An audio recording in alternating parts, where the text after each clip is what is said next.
Hey there, folks!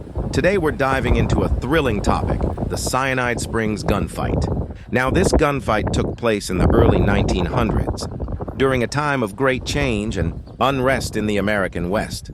It's a fascinating chapter in the history of the Wild West, and we're excited to share it with you.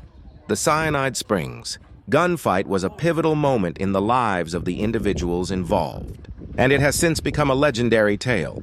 We'll be exploring the background, the events leading up to the gunfight, and the aftermath. So buckle up and let's dive into this exciting chapter of the Wild West together. If you're a history buff or just love a good story, you won't want to miss this one.